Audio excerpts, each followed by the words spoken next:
Assalamualaikum warahmatullahi wabarakatuh. Perkenalkan, nama saya Agus Alkafik dari Prodi Sains Data. Di sini saya akan menjelaskan tentang beberapa soal tentang beberapa contoh soal tentang matematika distrik. Nah, langsung saja kita mulai dari contoh soal yang pertama, yaitu grafik fungsi atau bukan fungsi. Nah, dari 5 grafik di bawah, tentukan apakah grafik tersebut termasuk fungsi atau tidak. Tuliskan juga alasannya. Oke. Jadi teman-teman, kita langsung ke jawabannya saja dulu. Nanti saya jelaskan. Nah, yang bagian A grafik persamaan bentuk grafik wave kurva polinomial naik turun. Nah, dia fungsi atau bukan dia fungsi, teman-teman. Dan alasannya kenapa? Setiap garis vertikal hanya memotong grafik di tempat satu titik. Jika garis vertikal terpenuhi. Nah, yang kedua seperti ini bagian B. Nah, parabola terbuka atas Y sama dengan X pangkat 2 atau sejenisnya. Jadi dia fungsi, teman-teman. Dan alasannya karena setiap nilai X menghasilkan tepat satu nilai Y. Garis vertikal hanya memotong di satu titik. Nah, untuk C, nah seperti ini. Persamaan bentuknya itu X sama dengan Y pangkat 2 dikurang 3Y dalam kurung kurva ke kanan.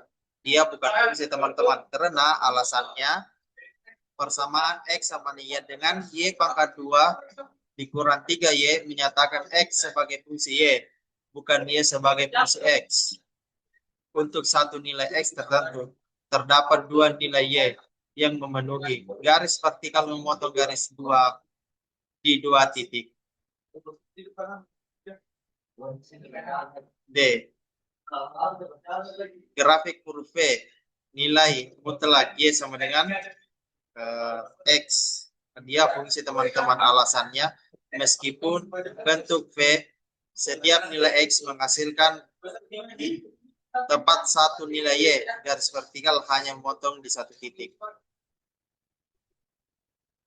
Lingkaran yang bagian E, kenapa? Karena lingkaran X dikurang 4 pangkat 2 ditambah dalam kurung Y dikurang 1 pangkat 2 sama dengan 9. Dia bukan fungsi. Kenapa? Karena sebuah lingkaran bukan fungsi untuk satu nilai X. Di dalam lingkaran terdapat 2 nilai Y dalam kurung titik atas dan titik bawah lingkaran. Garis vertikal memotong grafik di 2 titik. Nah, selanjutnya soal kedua, yaitu sifat fungsi atau injeksi surjektif. Nah, tentukan apakah fungsi berikut injektif, surjektif, bijektif, bukan fungsi atau bukan keempatnya. Tuliskan alasan. Oke. Nah, definisinya injektif yaitu dalam kurung 11 titik 2 F dalam kurung A sama dengan F sama dengan B, atau A sama dengan B. Tidak ada 2 elemen berbeda di dominan dan dipetakan ke elemen yang sama. Sedangkan surjektif dalam kurung onto itu setiap elemen kodomain merupakan bayangan dari setidaknya satu elemen domain. Nah, sedangkan bijektif yaitu sekaligus injektif dan surjektif dalam kurung korespondensi satu-satu. Nah, soal A, diketahui A sama dengan himpunan 1,2,3 dan B sama dengan himpunan PQRS. Relasi R dari A ke B. Nah, R sama dengan himpunan dalam kurung 1, P dalam kurung 2, Q dalam kurung 2, R dalam kurung 3, S. Nah, apakah R merupakan fungsi? Jelaskan. Jawabannya R bukan fungsi. Kenapa? Karena syarat satu relasi disebut fungsi adalah setiap elemen di domain harus dipetakan ke 4. Satu elemen di kodomain. Periksa setiap elemen domain A sama dengan himpunan 1, 2, dan 3. Nah, elemen 1 sama dengan P, berarti tepat satu pasangan. Sedangkan elemen 2 sama dengan Q dan R. Dalam kurun dua pasangan melanggar syarat fungsi. Nah, elemen 3 sama dengan S, dia juga benar karena tepat satu pasangan. Karena elemen 2 elemen A dipetakan kedua elemen sekaligus dalam kurun Q dan R, maka relasi R tidak memenuhi definisi fungsi. Kesimpulannya R bukan fungsi. Nah, kita masuki soal kedua, 2B. Fungsi f titik 2z atau z didefinisikan dengan f dalam kurung x sama dengan 2x. Tentukan fungsi tersebut. Jawabannya 1. Apakah ini fungsi? Ya. Kenapa? Karena f dalam kurung x sama dengan 2x adalah fungsi karena setiap x elemen z menghasilkan tepat satu nilai, yaitu f dalam kurung x sama dengan 2x elemen z. Nah, 2 uji injektif, misalnya f dalam kurung a sama dengan f dalam kurung b, maka 2a sama dengan 2b, a sama dengan b. Karena f dalam kurung a sama dengan f dalam kurung b selalu mengakibatkan a sama dengan b, maka f bersifat injektif. 3. Uji surjektif. Ambil sembarang y elemen z dalam kurung kodomain, cari x elemen z dalam kurung domain, sehingga f dalam kurung x sama dengan y. F sama dengan x sama dengan 2x sama dengan y, maka x sama dengan y per 2. Contohnya, ambil y sama dengan 3 dalam kurung bilangan ganjil, maka x sama dengan 3 per 2 sama dengan 1 per 5. Namun 1 per 5 elemen, bukan elemen z, bukan bilangan bulat, sehingga tidak ada x elemen z yang menghasilkan f dalam kurung x sama dengan 3. Rank f sama dengan himpunan titik-titik 4 min 4, min 2, 0, 2, 4, 6 titik-titik sama dengan himpunan bilangan genap saja. Karena rank bukan sama dengan kodomain dalam kurung z, maka f tidak surjektif. Kesimpulannya, f sama dengan f dalam kurung x sama dengan 2x dari z ke z bersifat injektif tetapi tidak surjektif, sehingga bukan bijektif. Soal 2C. Diketahui C sama dengan himpunan A, B, C, D, dan D sama dengan himpunan 1, 2, 3. G titik 2 C ke D dengan G sama dengan himpunan dalam kurung A per 1, dalam kurung B per 2, dalam kurung C per 3, dalam kurung D per 1. Tentukan sifat fungsi G.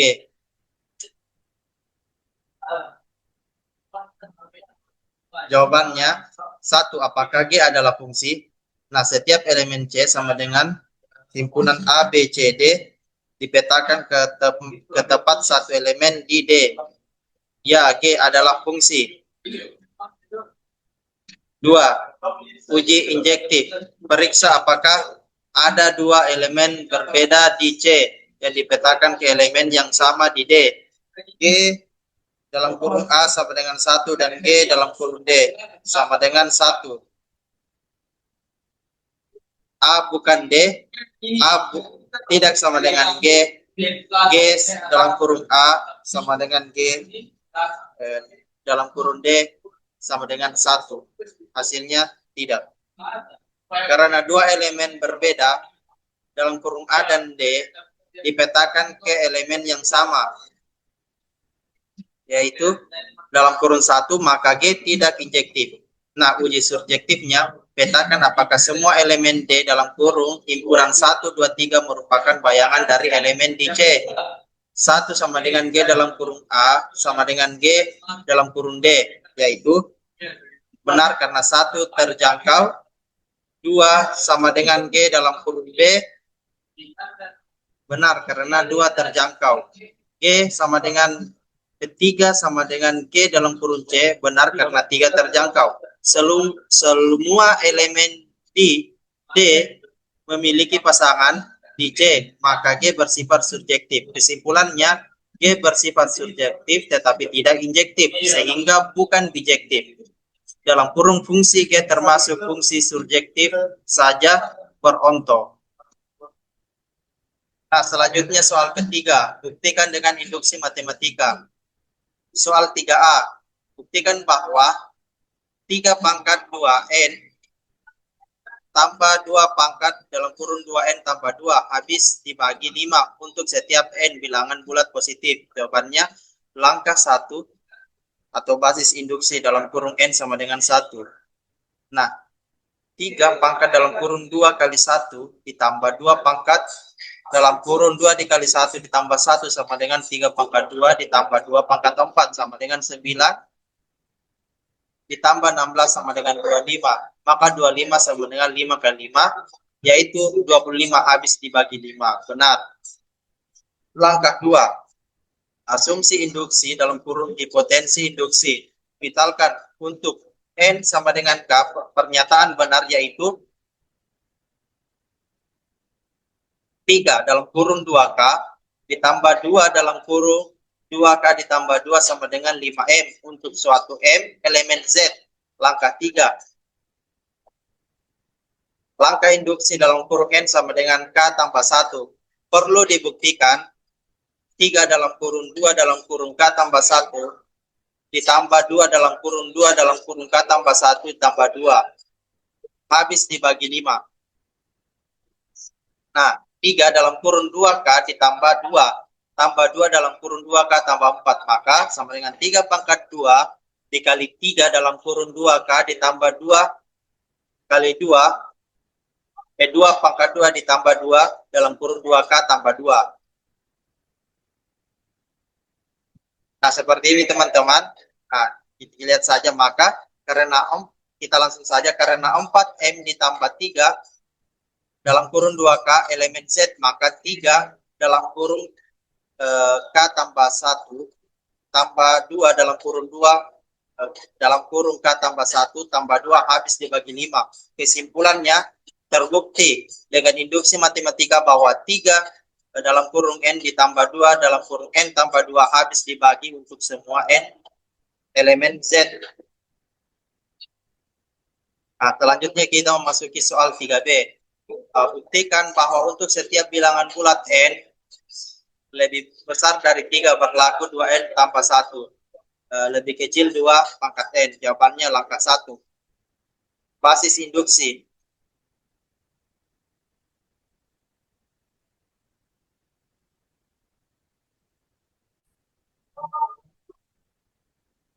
Nah, selanjutnya buktikan bahwa untuk setiap bilangan bulat N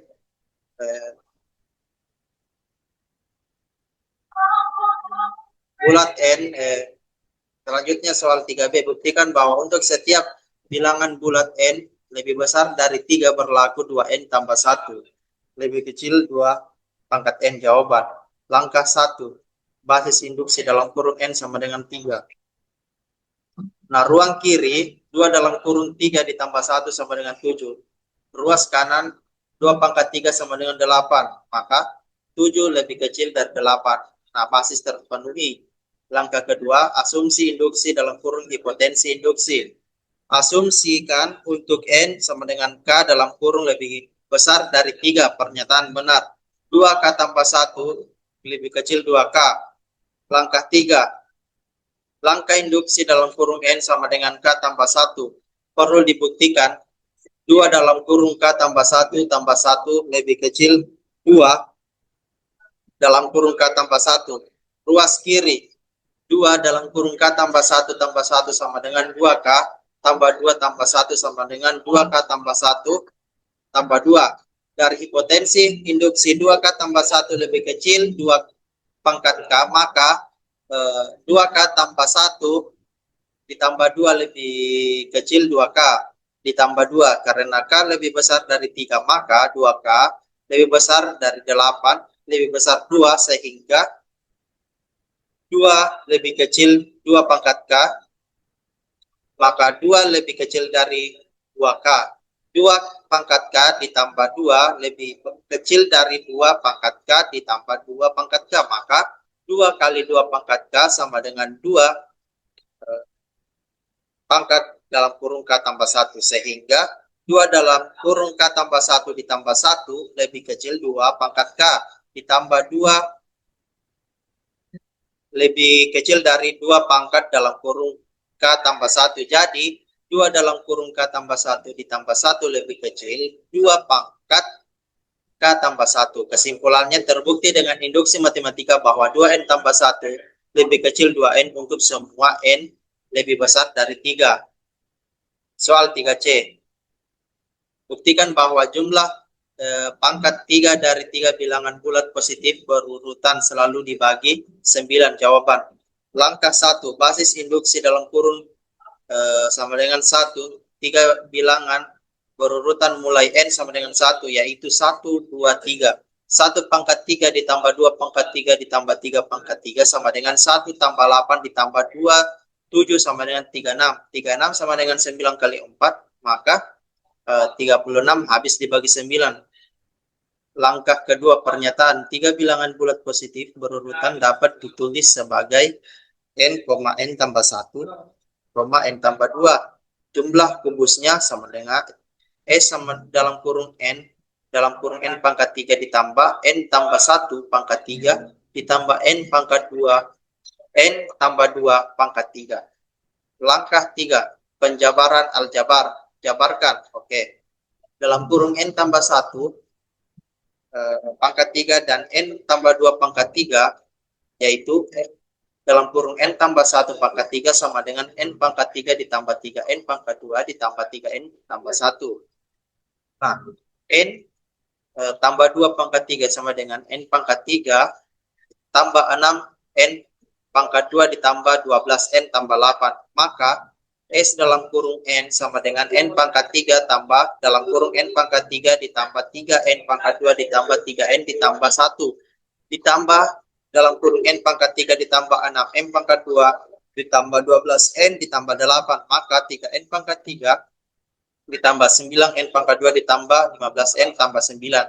Maka 3 dalam kurung N pangkat 3 ditambah 5N ditambah 9 dalam kurung N pangkat 2 ditambah 1. N, maka 3N dalam kurung 2 tambah 5 ditambah 9 dalam kurung N pangkat 2 ditambah 1.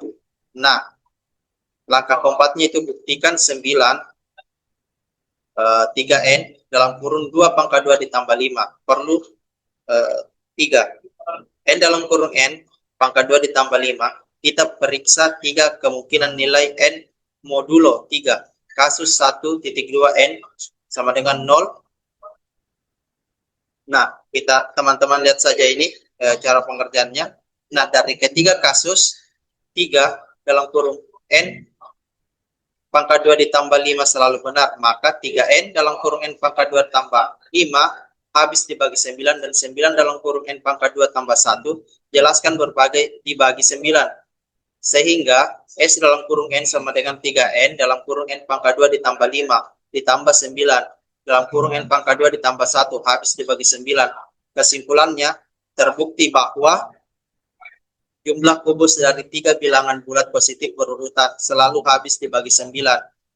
Nah, soal keempat. Koloni bakteri dimulai dari 5 bakteri. Setiap bakteri membelah menjadi 2 setiap jam. Berapa jumlah bakteri sesudah 4 jam? Gunakan metode rekursif.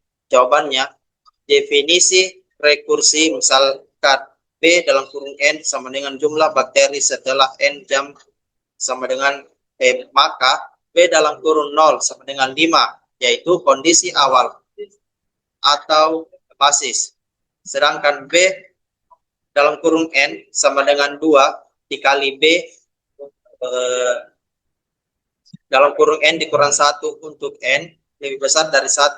Itu dalam kurung aturan rekursi. Maka perhitungan rekursi langkah demi langkah, yaitu B dalam kurung 1 sama dengan 2 dikali B dalam kurung 0 sama dengan 2 dikali 5 sama dengan 10.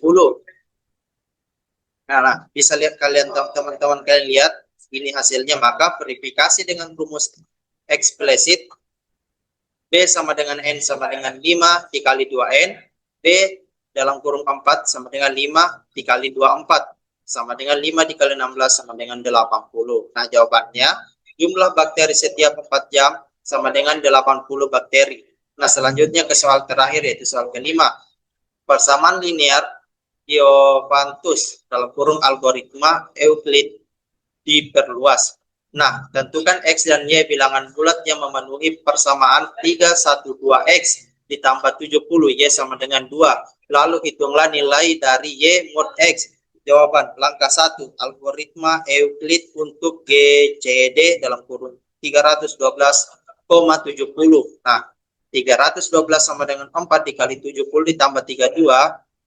Nah, kalian bisa lihat ini, maka GCD dalam kurung 312,70 sama dengan 2, karena 2 dalam kurung ruas kanan, persamaan 312X ditambah 70Y sama dengan 20 memiliki solusi bilangan bulat.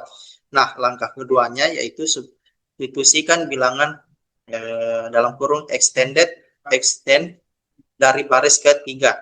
Nah, 2 sama dengan 32 dikurang 5 kali 6, nah, titik-titik dalam kurung I.